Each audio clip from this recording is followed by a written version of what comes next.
The USG Dental Clinic is located in the Weigel Health Center on the Buffalo State campus and provide dental services that include dental exams, bite wing x-rays, and dental cleanings. Undergrad and grad students as well as staff can be seen for a small fee. The dental clinic is open Monday through Thursday when classes are in session, so call 878-6716 or stop by to make an appointment.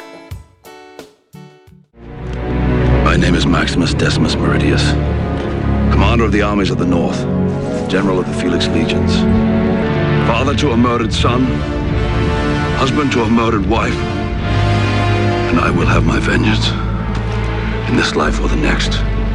Listen online at WBNY.org. We are Buffalo's original alternative, WBNY. Are you not entertained? Are you not entertained? Hi, my name's Bob. Hi, Bob. I see this ad on TV, says I can reduce my debt by 50%. I call, they told me to stop paying my bills, stop talking to my creditors, they'd take care of everything. I gave them thousands, but most of it went to their fees. Getting out of debt is neither quick nor easy. There are those who will tell you anything to win your trust. I'm more in debt now because the fees and interest on my cards kept piling up. Talk to your creditors directly, or to find a nonprofit agency near you, visit debtadvice.org. This has been a public service message.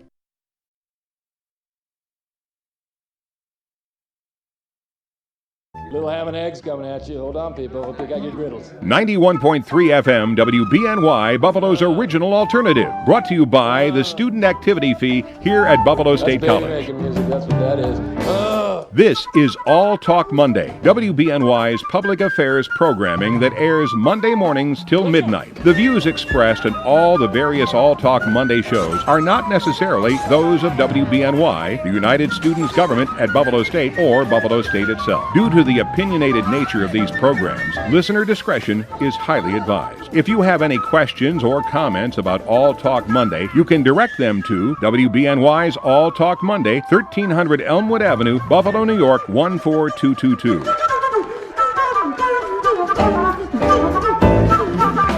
For more information, check out our website at wbny.buffalostate.edu, or you may give us a call at the station at 716-878-5104. Hey, Aqualung!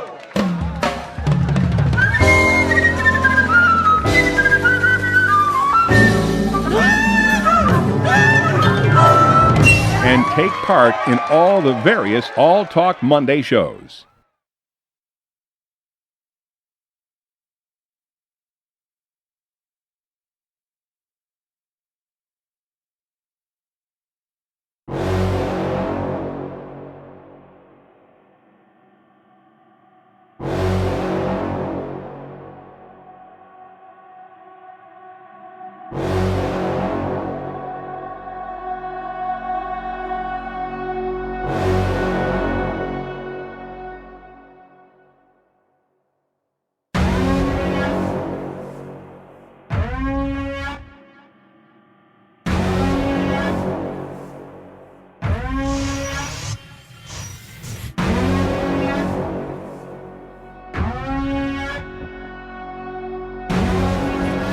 All right. Good afternoon, Buffalo State College, Buffalo and surrounding suburbs. Today is Monday, September 14, 2015, and the time is 12:36. You are listening to the premiere of Season 2. 2:36.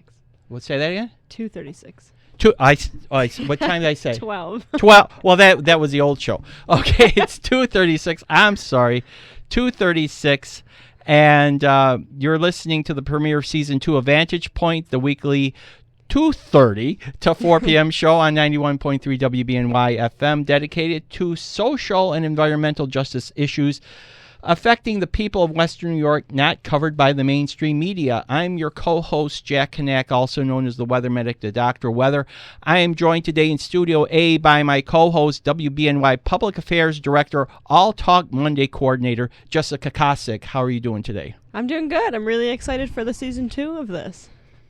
That's great. That's super. We'll get more into that later. It doesn't matter. In Studio B, we're trying to figure out what microphone we're using, but they're all good. They all work. And we are joined by Linda Schneekloff from the Sierra Club. And She's going to be discussing the Rise Up for the Climate Justice campaign and the September 24th rally in Niagara Square. How you doing, Linda? I'm great today. What a beautiful day we have, Mr. Weatherman. All right, it sounds really good. Okay, and also Charlie Bowman from the Western New York Peace Center, who did a show here during the summer. Hi, Jack. He's back. How are you doing? We're great. Everything's terrific. All right, and you're going to talk about climate change. Lousy weekend, beautiful day. Oh, if you're a duck, it was a beautiful weekend. But you know what? It was a gentle rain. The ground took it all, and there was no flooding. So we needed the rain. That's always good. We did. So it was always good. Unfortunately, it was during the Musicals Art Festival, and everybody got soaked. So they had that same problem about 3 years ago. It's festival snake bit.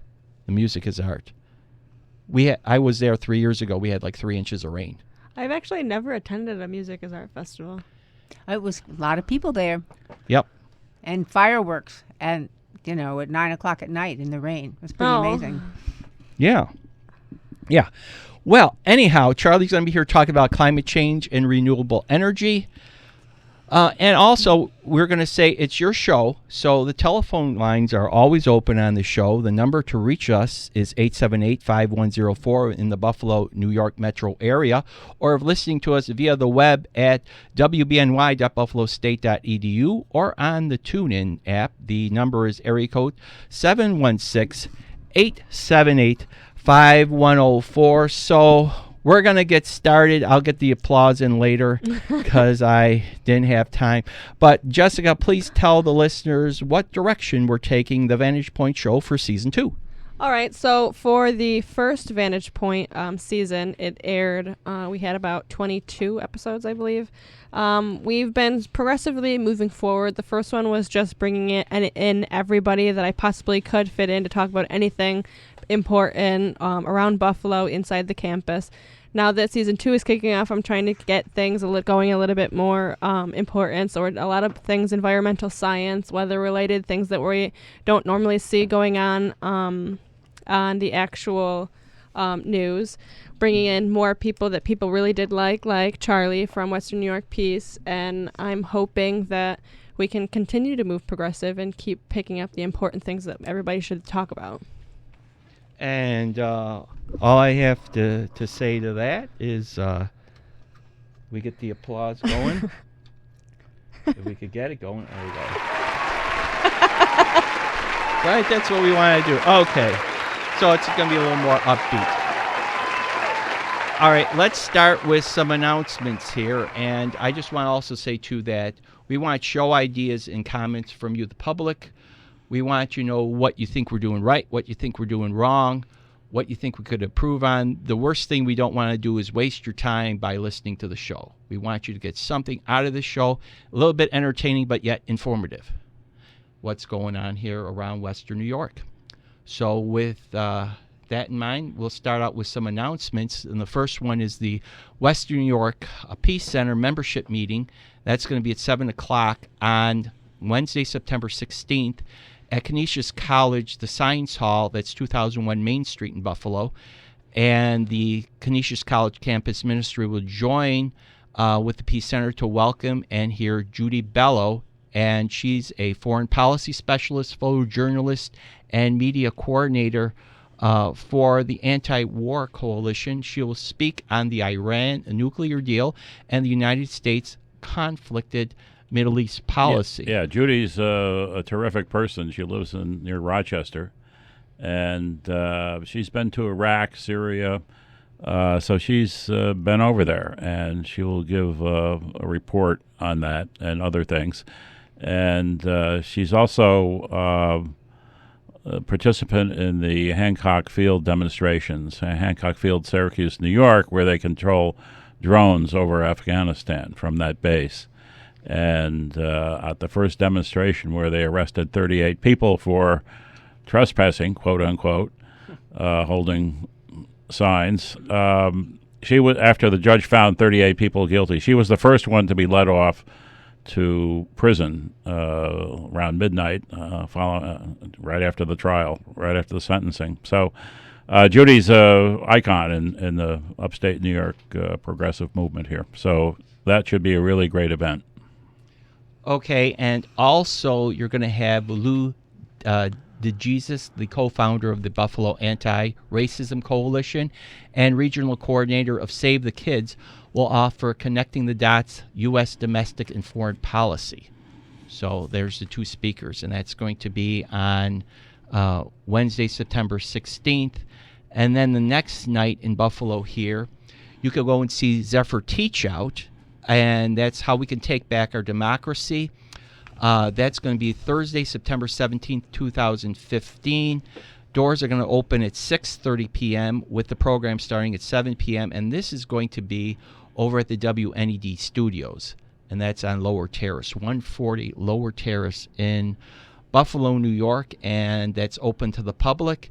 And for those that don't know Zephyr Teach Out, she's a noted expert in constitutional law and political corruption, and a 2014 candidate for the governor of New York.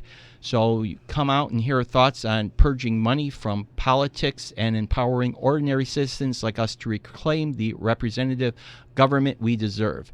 And I know Linda has spoken with her personally, and Charlie was there, and I was there. You have Yeah, she's pretty amazing. I think one of the things that you need to remember is that she actually gave Cuomo a real run for his life in that election, from somebody that people didn't know very well, didn't have a huge money behind her, didn't have the gas and oil companies behind her, and nevertheless was able to, because she spoke so clearly about assaults on our democracy that big money and big business are doing, that she won over a lot of hearts. So we're really excited that she's going to be coming speaking here. So I encourage everybody to come. Yeah, well, it's a great program for those that have never heard her speak. So I'm sure there's going to be quite a crowd there. But Jessica has next one, and up next on Monday, September 21st, is the Interfaith Intercultural Celebration for International Day of Peace in 2015. It is at the St. Mary's School for the Deaf, located at 2253 Main Street in Buffalo, New York. Youth delegations will share their ideas of peace through music, dance, and more. For information on adding your group or organization, you can contact Paul McQuillan. His phone number is 716-997-8659, or you can email him at Paul, PAULMCQESQ @gmail.com. That's very good. And on Thursday, September 24th, we have the Rise Up for Climate Justice, which we'll get into in greater detail later. But it's a rally at Niagara Square at 5 o'clock. But the pre-rally festivities start at 4 o'clock with music, song, dance, and food. And this is when Pope Francis is going to speak to the U.S. Congress on the Paris, in Paris. Well, he's going to talk to the U.S. Congress, but we're going to mobilize Western New York for climate and economic justice, getting to Paris in the same climate agreement with the United Nations Climate Conference in Paris in November, late November and early December. And this is going to determine our fate. Let's put it that way. But Linda could tell us more briefly. You want briefly, okay? Briefly, then we'll get into it more later. We'll get into details. Yes, it's that every year that there's a meeting of all of the leaders of the world, and that they discuss what they're going to be doing in their nations for the climate talks. And this particular year, which is called the 21st meeting of the 21st time since they started in Rio de Janeiro, is particularly important this year because it seems like there's an openness toward thinking about how we actually might make some significant changes in terms of climate, cutting down greenhouse gas emissions. And we'll talk a little bit more about why that's so important. But it is at a point in which, think about this, leaders of the world that we don't know are deciding our fate. They're deciding how much greenhouse emissions are actually going to be put into the air, and we know that we have to cut them significantly. Are they going to be able to do it? Well, given the amount of money that the fossil fuel companies are contributing, it seems like the only way that we're going to have any say of this at all is for the people of the earth to rise up and say, this is enough. We will not allow you to destroy this earth and us with it. And so we're going to talk about it more in a little bit but I want you to know how important this meeting is that's coming up in Paris. And so the question is, well, what can we in Western New York do? And that's the point of this 4-month campaign that's called Rise Up for Climate Justice, and the rally that we're going to be having this coming Thursday, starting at 4 o'clock with pre-rally events, and then 5 o'clock with some speakers who hopefully will give us really good ideas about what we can do. If you'd like to get more information, you can visit NiagaraSierraClub.com, NiagaraSierra Club.com. Okay, and also I was going to say on Wednesday, September 30th, the Peace Education Project Skillshare at 5:30 p.m. at the United Way Building, 742 Delaware Avenue in Buffalo, is having a thing where you're going to join with youth and adults to further the Peace Education Project agenda of getting more people working to inspire and equip youth and adults for peaceful conflict resolution in school, neighborhoods, community centers, and elsewhere. And then, what? Do you have a comment on that? No comment. Okay. We do need peace. Yes. We need peace. And on Wednesday, October 7th, we're going to have the Undrone Upstate Walk. So Charlie could tell us about that, what's going on with that. Yeah, that's been organized by Russell Brown, who's chair of the Resist Militarism Task Force of the Western New York Peace Center. And he started planning that last April or May.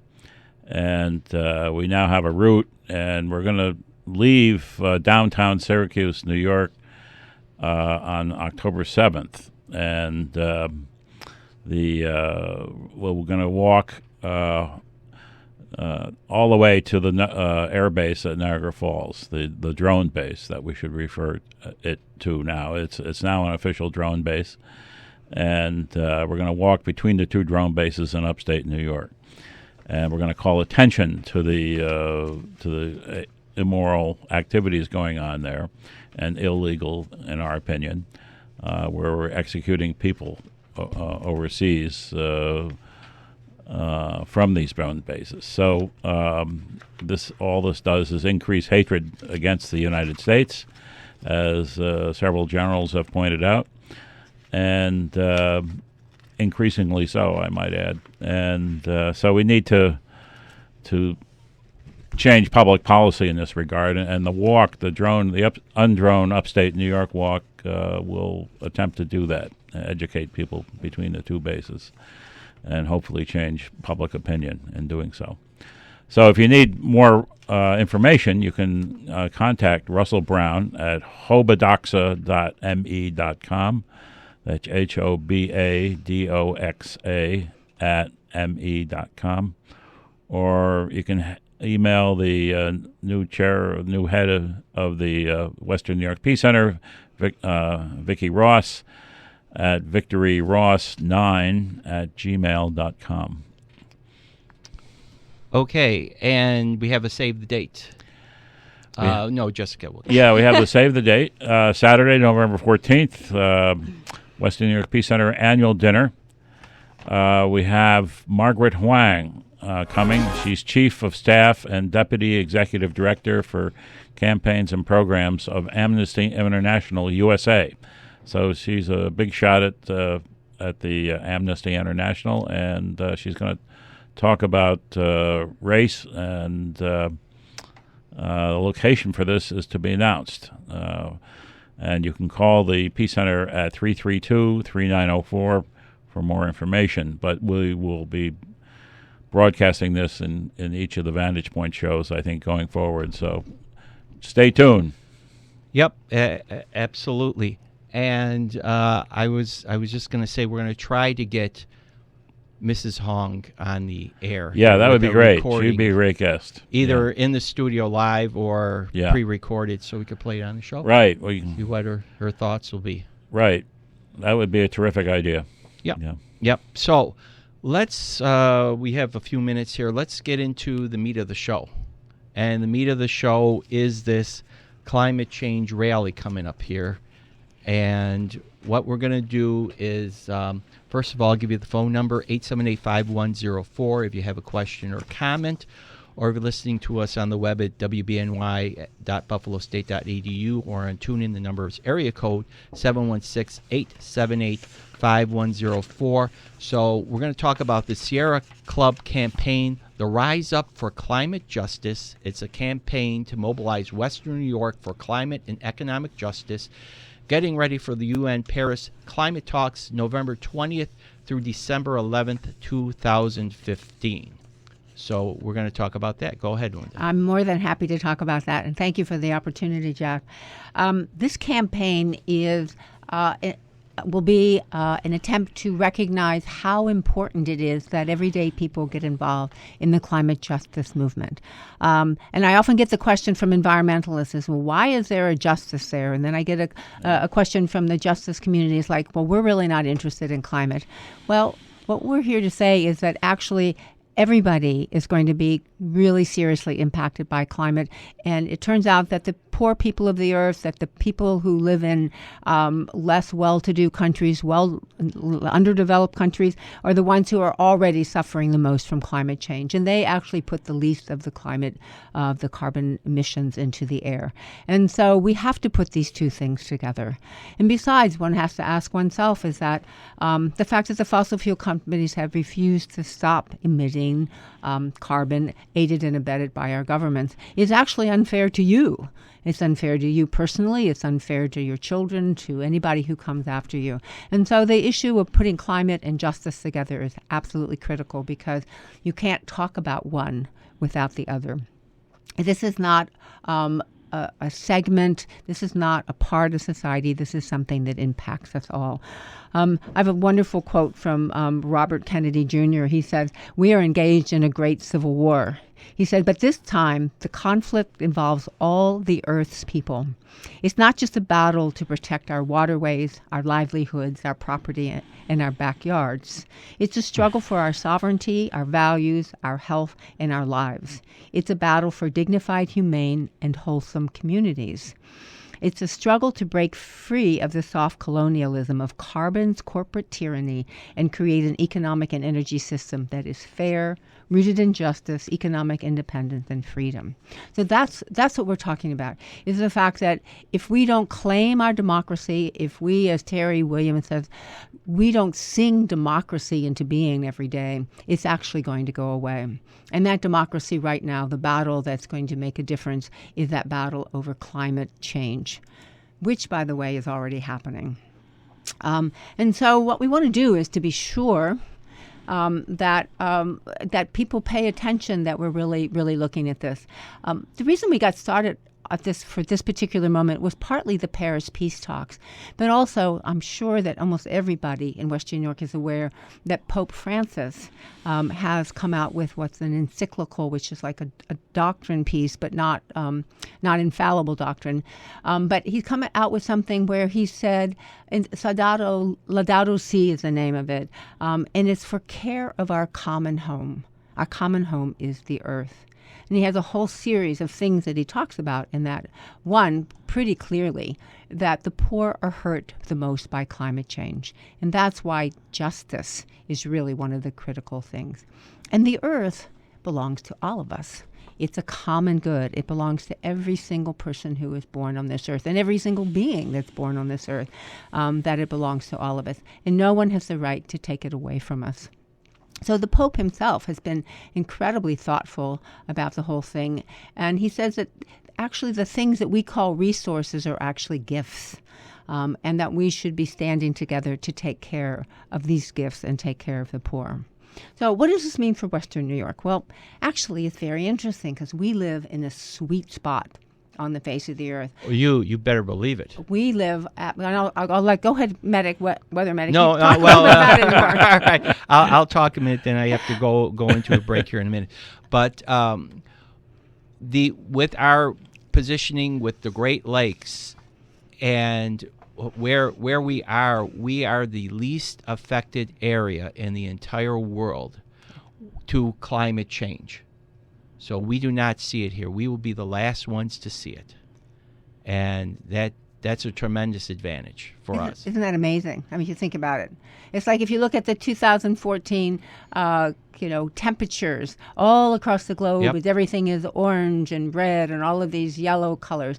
And here, right here where we live, is a nice little blue spot that says that our temperatures were under normal last year, which of course we probably know. Yep. And so we really are the least impacted. So it's kind of hard to get people really serious about thinking about climate change in Western New York. People look at where they are living right now, and they don't see the rest of what's going on, because in their little area, especially here, we say, well, it was cold here. And that's all we think of. Yeah. And February was brutal. Yeah, it was brutal. Well, do you remember one of the congressmen walked into the halls of Congress with a snowball and threw the snowball and says, how can there be global warming? And here I have a snowball here. Yeah. So, yes, I remember that. I also remember then John Oliver came out and said, well, I just had dinner. How can there be hungry people? Yeah, right. So, you think about the... Yeah, you made Jessica laugh there. Yeah. Well, this is true that we will be one of the last impacted, which means that we are actually some of the most blessed people, and therefore have a responsibility to stand up for places across the earth that are not having the same kind of sweet spot, as I call it, that we have right here. And so the question is, what do we do in Western New York? And so we're beginning a 4-month campaign in preparation for Paris to raise awareness of some of the impacts of the climate change, not so much in our region, but across the face of the earth. Because as much as it may be difficult for us to believe sometime, the earth is very small. And the atmosphere that is actually behaving very wildly and erratically from what we understand. 10 miles thick. 10 miles thick. It's like an onion skin, just a little piece of onion skin. And so we little beings with short lifespans don't actually recognize these things. But the changes have been absolutely radical. We've already increased about 0.85 degrees Correct. in the planet. Celsius. Celsius. Yes. Make sure we say Celsius. Oh, I'm sorry, Celsius. And do you have a quick translation of that? Okay. Yeah. Well, he has a formula. Jack has a. It's about 1.4 degrees Fahrenheit. 1.4 degrees Fahrenheit. Right. Yeah. And the agreement that came out of Copenhagen, which is one of the last major meetings that was held by the world leaders, said that we can't go above 2 degrees Celsius. Well, if this much has happened at 0.85, 2 degrees Celsius is probably way above what is going to be possible for us to be able to do. Right. We have to take a break here. Okay. For the top of the hour, but then we'll be back with more talk. Cool.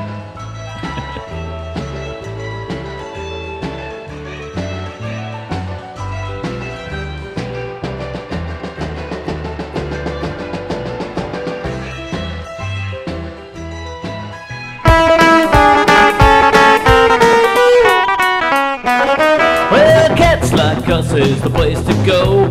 Cats like us for retro clothes. Cats like us is the place to be. Downtown to Wandahar Main Street. Come to Cats Like Us for all your rockabilly and retro clothes. Visit us at 67 Main Street, Tonawanda, New York, or catslikeus.com.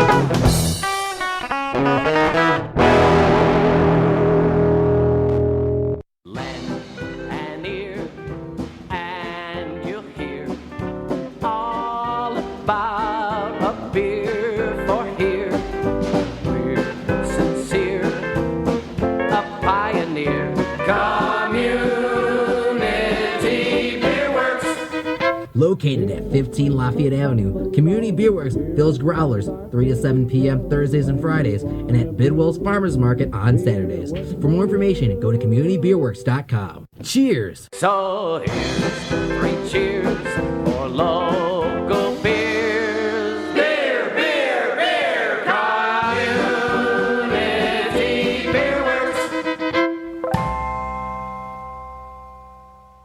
Hey local businesses. Did you know that underwriting could get you noticed and recognized from people all throughout the Buffalo area for only a fraction of the cost of what you would pay for commercial radio airtime? 91.3 FM WBNY has been an integral part of the Buffalo community since 1982. Did you know that we're a non-for-profit student-run organization? For us to maintain our daily operations, WBNY counts on the student activity fee here at Buffalo State, as well as contributions from you, the local businesses. For more information, contact the WBNY underwriter at 716-878-3080 or WBNYUWD@gmail.com. And now, a Bill O'Reilly moment. I don't know what that means, to play us out. What does that mean? To end the show? Yeah. Again. 5, 4, 3. That's tomorrow, and that is it for us today. And we will leave you with I can't do it. Okay. We'll do it live. Okay. We'll do it live. Do it live. I'll write it, and we'll do it live. Thing sucks. This Bill O'Reilly moment was brought to you by 91.3 FM WBNY, Buffalo's original alternative. Laura, the guys really went to town on that leg of lamb. Yeah, thanks, Amy. I'm glad everyone enjoyed it. Something's wrong. I know you too well. Jim's company is cutting his salary, and he may even get laid off. He doesn't think we'll be able to afford the mortgage. Oh, Laura. If you think you may be in danger of foreclosure, call the National Foundation for Credit Counseling at 866-687-6322 or visit mortgagehelpnow.org. That's mortgagehelpnow.org. This has been a public service from the NFCC.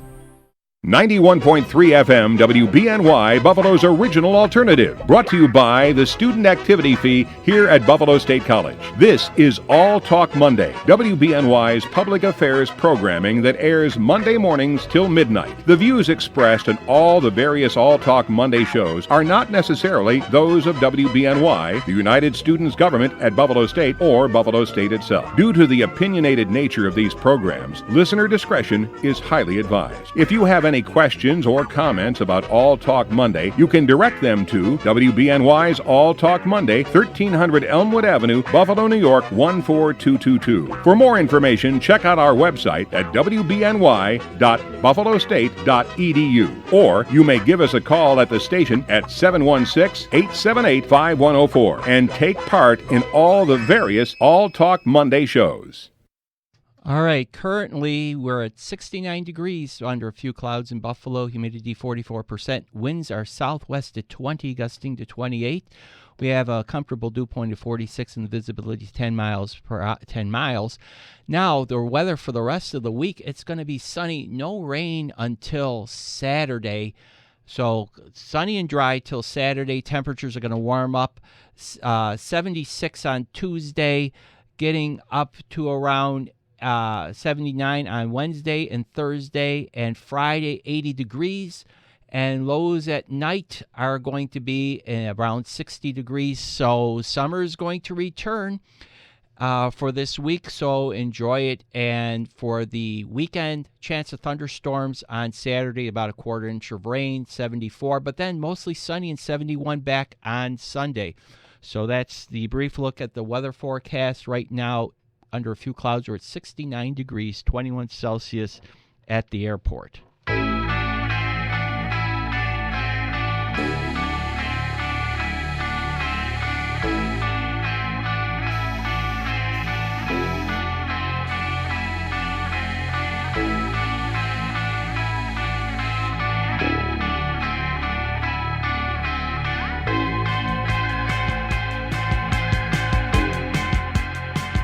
And we're back here on WBNY, and I just want to piggyback something to what Linda was saying before regarding climate change. I read that we cannot go over 420 parts per million carbon dioxide. And right now we're at 400, and we're going up 2.25 million parts per year. So that gives us 9 years to stop all carbon emissions.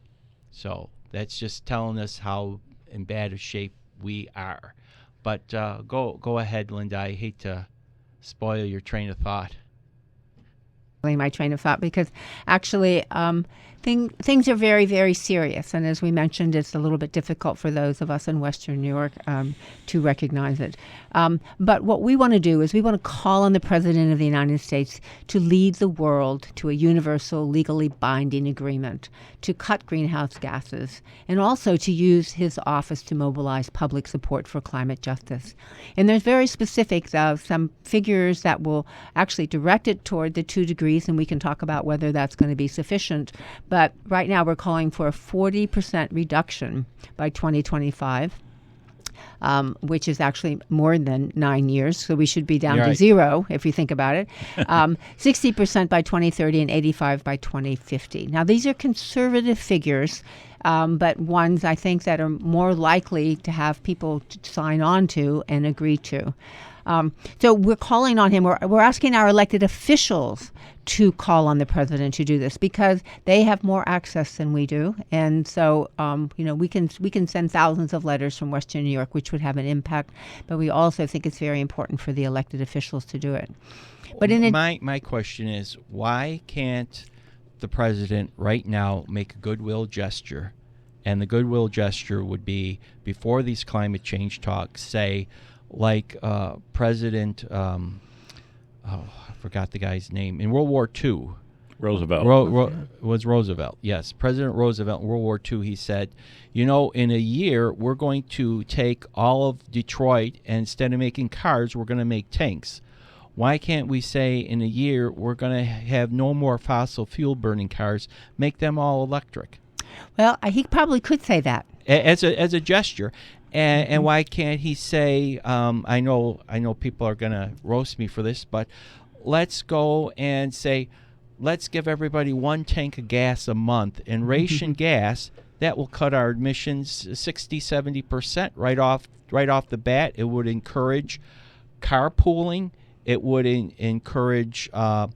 We have to take the money out of the wars and invest it into public transportation, and bring everybody back into the inner cities instead of out in the countries where you the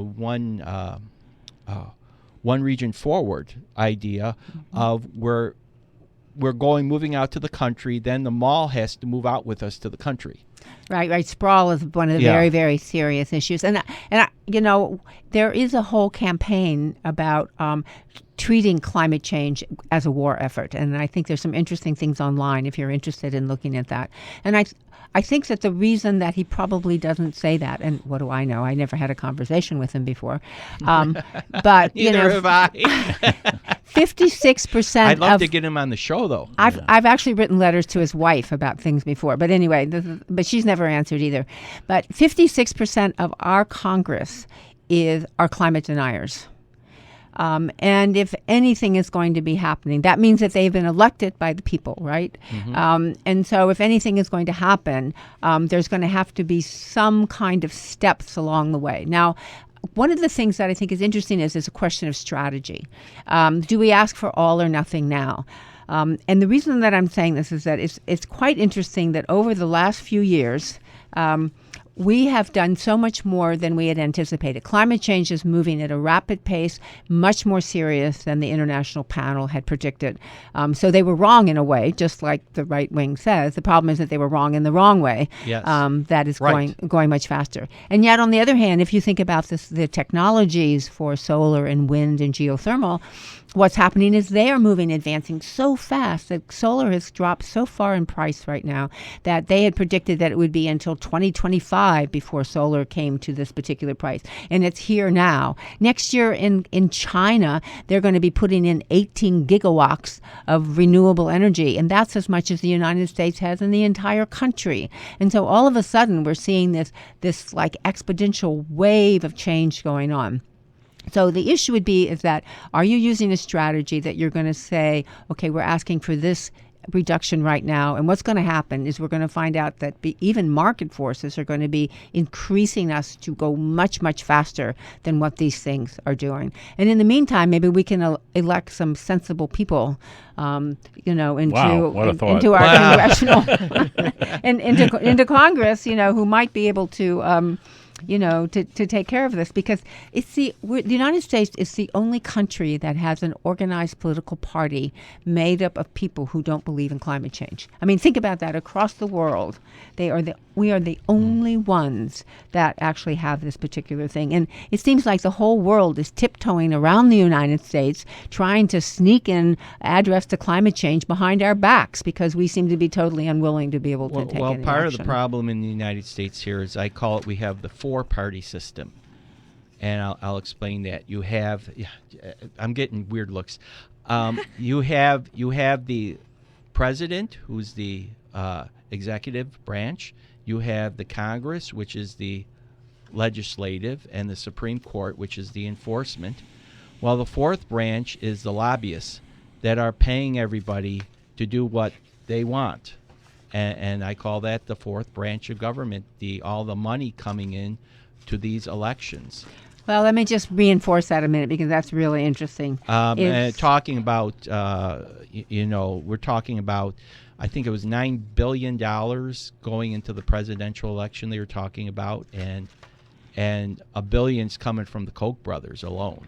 Right. Right. And 50% of these campaigns are financed by 100 families. Yep. Think about 100 families in the United States of America. And what Bobby Kennedy reports in his work is to say that 91% of the time that the person who puts the most money into the campaign wins. So money does talk, but not in the way that we think it should be talking. Right. And another thing, I read the same article. It seems like they elect these people by putting up these, I call these issues, bigotry and racist issues. Like they bring up the abortion issue, they bring up the gun issues, and they get a whole bunch of people come out to vote.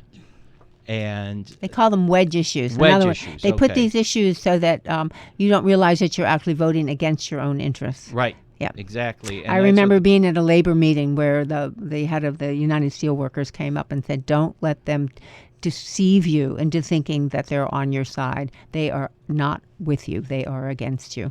Right, and that's what the public has to understand. Yeah. I don't know, Jessica, you have a thought there? You're sitting there just wondering, soaking this all in, like, wow, this is heavy. I voted the primary last Thursday, a primary. Oh my God. So I voted at 8:30 at night. My wife voted early in the morning. I voted 8:30 at night. Number 10, right? No, much more than that. I was 57. Well, yeah, but how many out of the Republicans? There was 47 Democrats and 10 Republicans that voted on Thursday in our district. Wow. And there's a lot more people than that there. I mean, it's really. It's really sad. I mean, it's voting is not. I don't know what. I suspect the numbers are similar in Buffalo. I ran the election in North Tonawanda. I did 3 districts, and even though they were only holding elections for the Green Party and the working families, and the Independence Party, we had 35 people the whole day. Wow. 35 people for 3 districts. Mm-hmm. And that was it. And a lot of these people that get in, you're either they win the election at the primary, because if you get all the lines, you get in. Yeah. Yeah. I want to thank people who in my district who didn't vote, because they magnified my vote by about 100 times. So in effect, I voted 100 times last Thursday. Well, that's what I told the guy. I said, you are the second person to vote, and I said, your vote counts 50%. Right. Yeah. Well, the other thing, you asked really a good question, is that why don't we take these extreme measures? And part of the problem is that we don't have an effective industrial or economic policy in the United States. I mean, all of the above doesn't work. And so what's going to happen when we actually transfer out of a fossil fuel economy into renewable economy, it's going to have very negative impact on some communities. We may be able to breathe, have healthier air. Remember when Bethlehem Steel closed and they laid off 5,000 workers in one day and every business that was associated with it, and how that dragged our entire region for years and years down into something. And so we have to really start thinking about what we call a just transition, is that if we're going to be changing a major foundation of our society, and some people should not suffer disproportionately. They shouldn't have to suffer from climate change, which all of us are going to do, but suffer disproportionately. And people who are going to be impacted by the change of the economy have to be taken care of. They've already been sacrificed communities. They already have higher rates of asthma and all of these other serious problems. And so now we're going to take their economic base away from them? Well, let's talk about the Huntley Station since you brought that up. The Huntley Station, town of Tonawanda, is closing after operating probably 55 years. And they have, where are these, I guess there's 75 or 80 workers there. What are they going to do? And the other question is, the government's stepping in with $19 million, but it really isn't enough to just transition to compensate the workers and the school district and the tax base and actually move ahead with a renewable form of energy. Yeah, the Clean Air Coalition is doing some terrific work on that.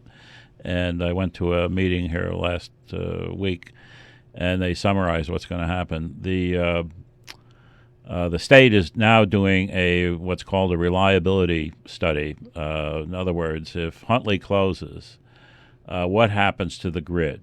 And the Public Service Commission is charged with making sure the grid remains stable. In other words, when you flick on a switch, the power comes on. And so that's rule number one. Now, if they find that in the Western New York area that Huntley, if they close Huntley, that the grid will become more unstable or there'll be brownouts and so forth, they may decide to keep Huntley going. And they'll make that decision on March 1st of next year. And so the final shoe hasn't dropped on that issue, on the Huntley closing yet. And some people are thinking that Huntley is floating this idea of closure just so that they can keep it open. In other words, they'll keep it open under a reliability service agreement. In effect, that all the ratepayers in the Zone A here in Western New York we'll be paying 50 cents or $1 more per month on our power bills to keep Huntley going, if they decide that the grid reliability issue is important. Working against that is that we have in Zone A here, we have an excess of power, and so we don't need. We have Niagara Falls. We have Niagara Falls, but. We don't get most of that. We don't get most of that, and that wonderful power that costs 2 cents per kilowatt hour to produce, or 1.5, or whatever it is. It's in that neighborhood. That's not sent to Linda or me, or you, or Jessica, or Jessica. So. Anyway, so it's not clear. And the other thing I want to mention is that $19 million that came out of the legislature this year, that's for the entire state. Right. Yeah. And the other thing is that you need to reach a threshold in your community to apply for that, to successfully apply for that. And it turns out that threshold is much higher than what Tonawanda would ever reach. In other words, Tonawanda would not qualify under current rules for that for $1 of that $19 million under state rules, and so that has to be changed. I mean, I think the threshold is something like 20% of your tax money has to be hurt, and so like Dunkirk would qualify. Yeah, Dunkirk may qualify. That I haven't looked into, but. I think their taxes on the order of 30%, so they would probably qualify, but not Tonawanda. They made that the town officials that showed up at the Clean Air Coalition meeting last week pointedly made that that comment. I think that this notion of the transition is a really, really important one, and that we should be having a national conversation about this, not relying on small communities. And I applaud the Clean Air Coalition and the work that the Area Labor Federation is doing to try to figure this out. But this is one of the things that you can't solve only in your own community, that you have to figure out how we do this collectively. But the irony of the whole thing is that we actually have both the technology and the finances to be able to make this shift, as you were talking about, this major shift.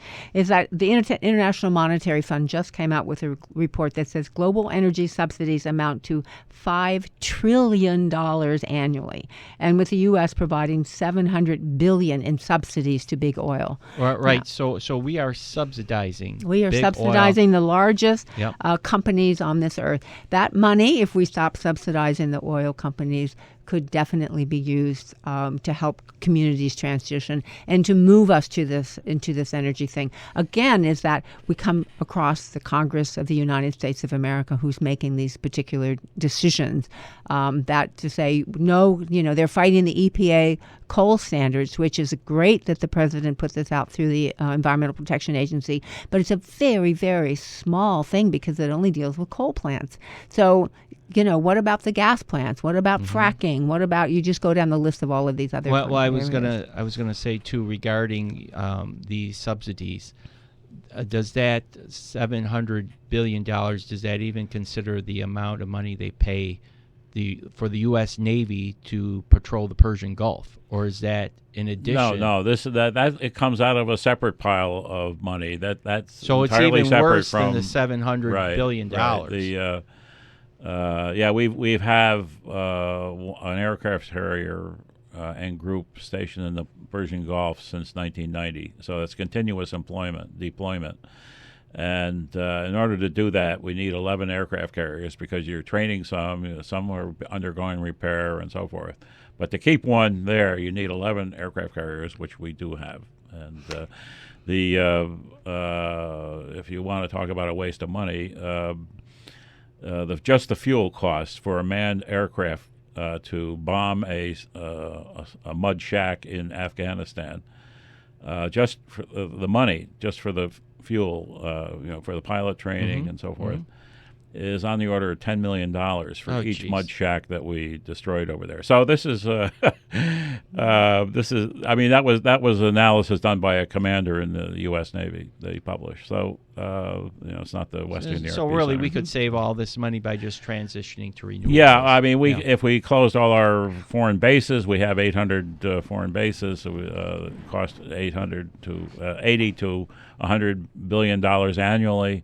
The Pentagon has 176 golf courses around the world. I mean, is this a necessary? You need these? Every one of those golf courses? Jack, when you said that you had the fourth things of government, I thought you were talking about, the military, industrial, government, that might be the media fifth one. Complex that seemed things. But wait, go ahead. when we get involved in this, you begin to think is like, I could say a bad word like, oh, no, there's no reason to even begin to think about doing anything. It's just so overwhelming. You just put up your arms and right. And I think that that's exactly the wrong thing to do. That is the message that you keep getting. If you look at the concerted effort of the fossil fuel finance right conservative group, is like the first arguments that they made is, climate change isn't real. And then the second one that they made when they couldn't actually support that any longer was to say, it's not human cause. Well, what you're hearing now is that, climate change is here and we probably had something to do with it, but you can't do anything about it. It's that message of helplessness. And more than anything else is that we have to resist that. There is no time to despair. There's a fierce urgency. The longer we wait, the worse it's going to get. And we don't have to, because the actions of people change everything. Isn't that what Margaret Mead said? Yes. She says that we really, only things that ever really change is because people stand up and make a change. And that's the reason for this Rise Up for Climate Justice campaign, is for us not only to change our own lives and to think about contributions that we can make to the climate to take care of climate change and to think about our responsibilities towards justice, but also to start pushing politically, is that taking shorter showers is not going to solve the climate crisis, but it's going to help. But what's going to really make a difference is for people in this country who are concerned about the future of the planet, the future of the poor, the future of their children. They need to take a stand and protect our democracy, to make sure that we have a more just society, and that we take action. That this generation, remember we always talk about World War I as being the greatest generation, that they went forward. Think about I mean World War II. I'm not that old. The big one. The big one. The big one, right? And so we think. My dad always just says the big one. The big one. The big one. No, this is the big one, guys. And hopefully that our children's children in the future will turn around and look at us and say, no, they were the greatest generation, because they made the most incredible transformation that any society has ever had to make in a short period of time. Well, just to be a little negative here, because on the weather. No, Jack, we're talking about hope. Well, we were talking off break that even if we do meet this 2 degrees Celsius limit, there's a 34% chance of failure. So if I went to Jessica and I said, Jessica, you're boarding a plane, there's a 34% chance it will crash. Will you get on that plane? Where am I going? Where are you going? That's a good answer. And what earth are you going to get off onto, right? Yeah. So, but when I said that, to be hopeful, is that things are transferring so much faster than what we thought they were in terms of the transformation. And in many, many ways. So, when we talk about the technology, the speed up of the technology, they're almost got batteries that you can put in your house. Windmills are so much more efficient than they were even 10 years ago. Solar panels. I mean, you go down the list. So you think about the technology. And I also think that people's hearts are changing. When I see the outpouring of response to the Syrian refugees, in spite of the fact that the official regimes are saying, well, we don't want them here, or, we can't take them. I'm glad you called them refugees, though. They are refugees. Some mainstream news media is using the word immigrants, but they're not. They're refugees. They're war refugees. And at the basis of the Syrian war is a huge drought where Assad moved the water away from the agricultural lands to grow cotton to be sold at export. So at its base, it is a climate issue. Yeah. And so many earth conflicts that we have among people are actually based upon really, really serious environmental issues. And these you're going to have these keep on popping up with increased climate change. There's going to be more refugees. And the climate, the drought in the Middle East didn't start until 2004, 2005. And when we invaded Iraq in March of 2003, we created roughly 1 million refugees. All the educated people, the professional people, they all took off for Syria, and 1 million of them. And so when the drought hit, Syria was already overloaded with immigrants or refugees, war refugees. And then the farms in eastern Syria were hit by the drought, and then there's another 2 or 3 million that came in to the towns in Syria, and the UN called it the largest internal migration of any country ever.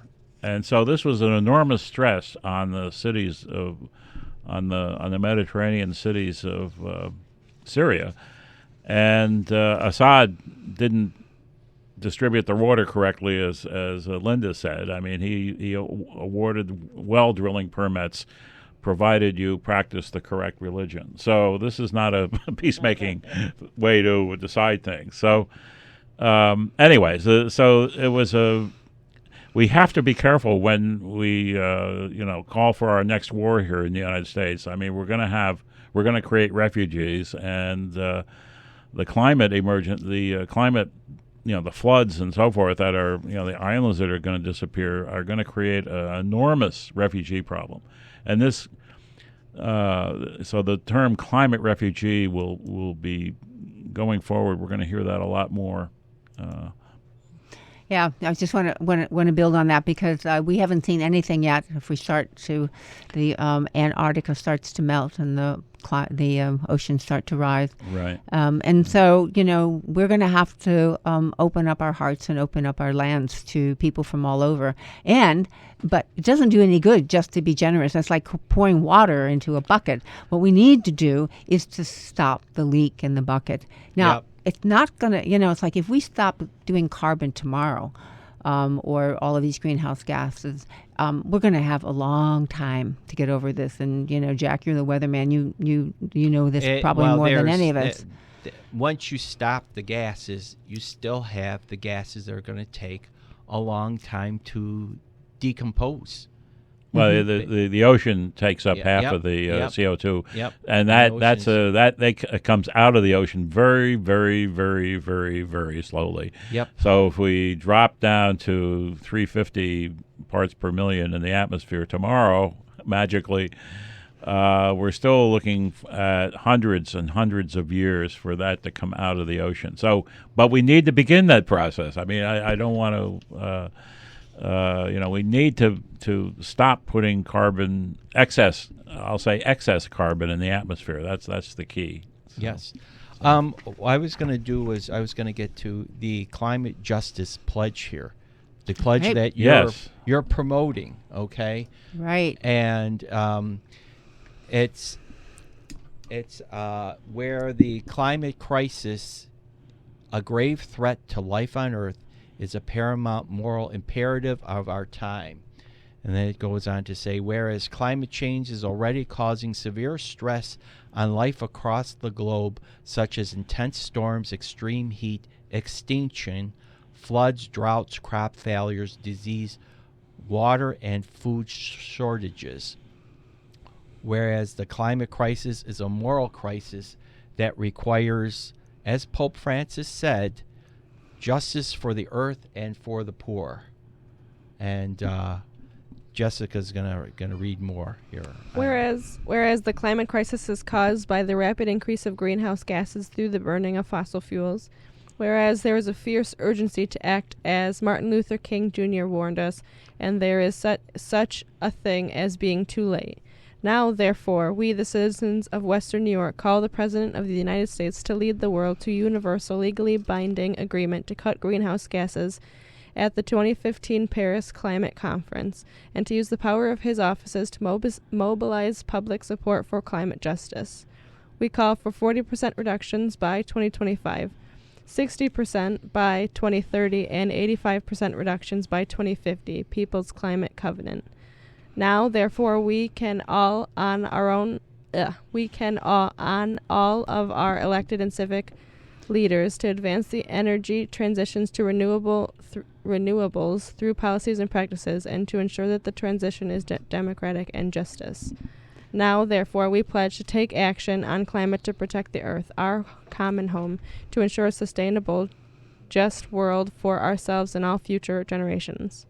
And I was going to say, we're going to have that to sign right at the rally on the 24th. Yes, and you can also sign online with the, we have both a Twitter and a Facebook account that you can go on and sign at that particular point. Yeah, go ahead, Jessica has that. The Facebook is facebook.com/Rise Up for Climate Justice, and twitter.com/RU4CJ Buffalo. So anyhow, and if you do sign, we will not, I repeat, we will not give you a free gallon of gas. No. Oh. But, it's like, I want to just stop for 1 second and talk about... That's the humor in the I appreciate that, yeah. So just to talk a little bit about the fact that, we're talking about this as a very global scale, but there's some real things right here that are important right now. And one of them has to do with you believe it, but Charlie was talking about the Public Service Commission, which is the body that's responsible for managing how we deal with energy in New York State. And they're having some hearings on October 1st that are going to talk about affordability. Because, there are families in our area, in our city, in our region, who spend up to 30% of their income on their energy needs. Now that means that you're either making choices between food or you're making choices between whether you heat your house. Nobody should have to live that way. And so these hearings are coming up, and then we encourage people, if you pay attention, I'm sure Jack will announce them. We'll say, well, let's go talk about this. And it's a very good idea. And you think about, well, they must be really worried about this stuff. And then you read more carefully and you realize that they're going to fund this by charging everybody, including Walmart to Mrs. Smith who lives down the street, the same amount of money, which we know is always a flat tax is always an unjust way to do it, and that the money is only to be used to supplement your heating bills. So it doesn't allow you to insulate your home, which would, of course, allow you to cut your bills anyway. So that there's some problems with that, even locally here, that we need to pay attention to, and we need to be protecting, again, the more vulnerable people in our community. Are those hearings going to be local here? They're going to be local, yep. Is there a place yet? I think it's the public library downtown. I think that's being held in the Erie County Public Library downtown. And we'll be sure that you have all the information, because it's really critical that we pay attention to sometimes the details of what appear to be really good ideas, because we'll find out that sometimes embedded them are regressive ideas that actually don't accomplish what they're trying to do. Yeah, the CO2 call for carbon reduction, that the Sierra Club is calling for is a great target. I mean, 40% by 2025. The EPA rules that just came out that everybody's talking about calls for New York State to reduce it by almost 10% by 2030. I mean, but the horse is already out of the barn. Yeah, I mean, it's why do they do that? That drives me crazy. It should be like they're setting the target so low that as we build out solar and wind, we're going to be reaching it anyways, and it's crazy. I mean, they should really set a good goal, and they should actually copy what the Sierra Club has done here, and because that's a serious reduction. The EPA has put forth for the country is a tiny little drop in the bucket. It really. Well, and of course, there's resistance, right? Your Beyond Coal campaign has been fantastic, closing the coal plants. Right. It's been terrific, but it's like the language has to always be couched in the language of just transition, so that when we close a coal plant in a community, that community doesn't suffer the consequences alone, because it's been to all of our benefit that it's been open all this time. So this is one of the things. It's like this. It's like what John Muir says, is that you pick any thread out of the universe and you'll find that it's connected to everything else. And we haven't been trained to think that way recently. We've been sort of put in silos, and you do this or you do that. And so one of, I think, the transformational, exciting things that's happening is that people are beginning to realize how interconnected everything is. He says, we get, just to quote him, he says, we try to pick out anything by itself, that we find it hitched to everything else in the universe. Right. And John Muir is a founder of the Sierra Club back in the 1850s, and already starting to say, well, wait a minute, this whole world is connected, and sort of the basis of the whole science of ecology, which has given us the power intellectually to understand the complexity of climate change. But you know what? We really don't know what's going to happen, because we're just looking at models. What we do know is what has happened, and it's been much more severe than we had anticipated. That's an important lesson. Yes, it is. I'd like to get on Charlie a bit to talk about renewable energy. Good.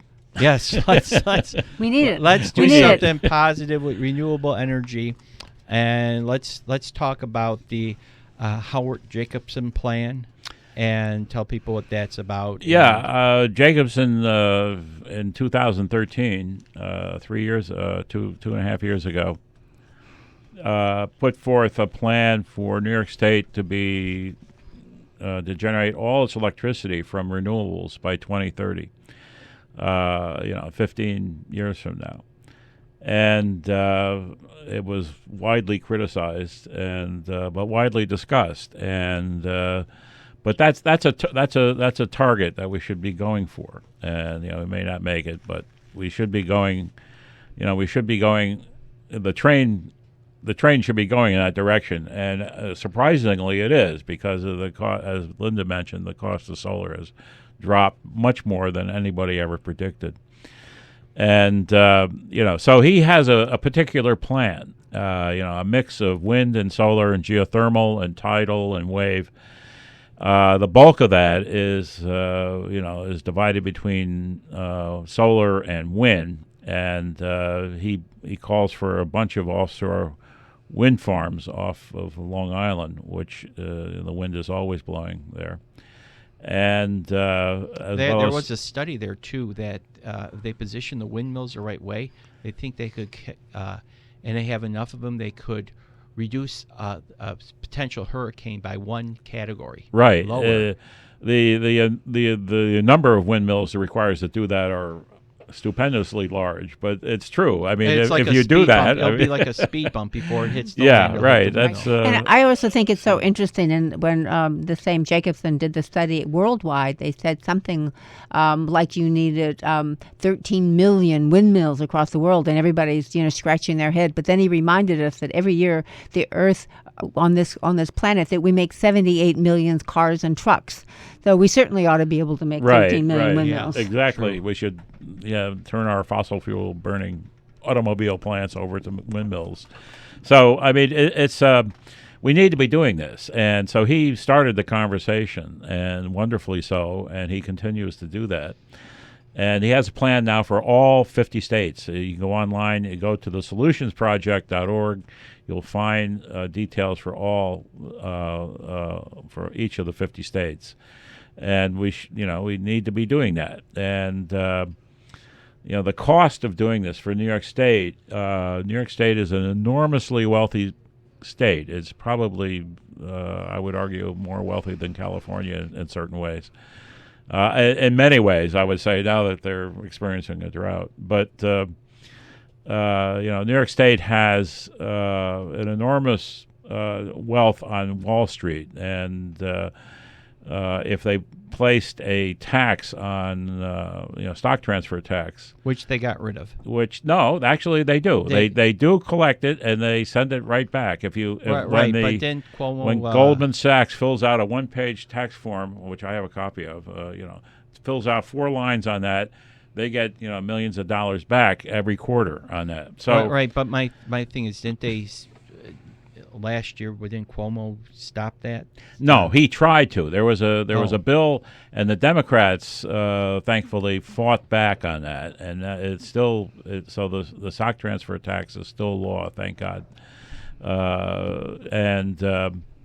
So they collect it, and so they collect $13 billion annually, roughly, give or take a few every year, but depending upon the stock market activity. But that's enough to pay for on the interest of several hundred billion, $300 or $400 billion bond. I mean, depending upon how you calculate the interest. But that's what we need to go to 100% renewables, and so no one in listening range of this radio station, which covers all of Buffalo, except maybe one person who lives not too far from here, but he may get hurt. But I don't know what you're talking about. So yeah, I don't know. But the people who trade stocks on the order of seconds, they buy and sell every other second, they would be hurt by this transfer tax. But they are, they're creating this. They're not investors. They're opportunists. Playing with money.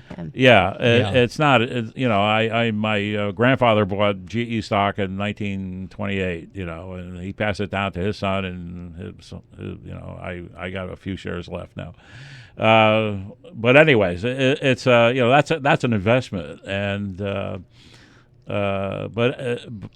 so we have this money, and the other source of money that we have is the New York State Power Authority, which has $3.2 billion sitting in the bank, and unfortunately their licensing doesn't come up for another 49 years.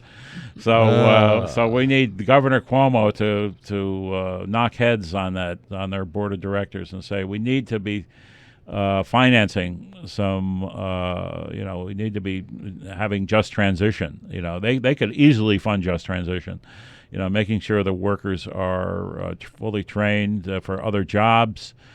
give them living expenses for several years while they go back to college or trade school, or maybe and they want to also be give them first dibs too. on hiring of solar companies and wind companies, and there's lots of things that can be done, and making sure their mortgages are paid and their health care is paid. I mean, these are all part of just transition that could easily be funded by the New York State Power Authority.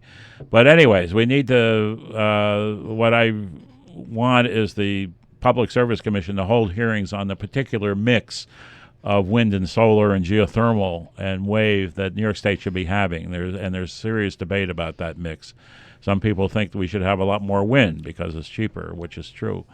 And so that debate needs to happen. And we call on the Public Service Commission to hold hearings immediately on this topic because we are in a planetary emergency with this CO2 and methane, which we haven't talked about. Well, I want to get to methane is like I want to get to 80 times worse than CO2. Well, these feedback cycles. Yes. And what a feedback cycle is right now, say in the Arctic, you have methane, which is a gas. It's natural gas, but it's actually methane. Same word, natural gas, and it's frozen underneath the tundra. But as the Earth warms up, the tundra melts and emits methane, and methane is, the figure right now is 86 times greater as a global warming gas than carbon dioxide. So you're talking a gas that's 86 times greater. And that warms up the Earth more, which melts more Arctic, which releases more methane. How did it get there? The methane? Well, it's from dead plants. When the plants decay, they rot and they produce methane. Oh. Yeah, I think it's really important to remember that that's what fossil fuels are, that they're ancient flowers and animals that have been buried deep, deep in the earth hermetically for millions sealed. of years, yes. And if you think about it just as a common sense, as my mother would say, it's like, here you are, you're digging up something that's been under the earth, sealed up for millions of years. You're burning it, and you're putting it in the atmosphere, and you didn't think there would be consequences? So if you just at the most basic way of thinking about it, there's some really serious problems. Yeah, you're extracting oil and gas from 2 miles deep through fracking. Right. And you're bringing it up, and it was never supposed to see the light of day. Nope, it was not. Right. And that's what the problem is. The Earth very carefully kept it down there so that life could exist. Right. So actually, they use the word natural. Just to tell Jessica, they use the word natural gas because it sounds like a pleasant word. It's natural gas, but it's actually methane, and it's very potent. And what happens is that you're warming up the Earth, more, and it's melting more tundra. And in fact, they think by next year, some of the Arctic might be no ice left in the Arctic around the North Pole. Yeah. If it warms up like it's going, it could warm up. Well, we're gonna that Siberia. Sorry. Yes, wait. No offense to Siberia difference or the Sierra Club. The Siberian warming there, which we're all at. Tundra is. Yeah. One scientist who's been studying the Arctic for 40 years says that we're going to get a burst of methane coming out of there suddenly, on the order of months. Yep.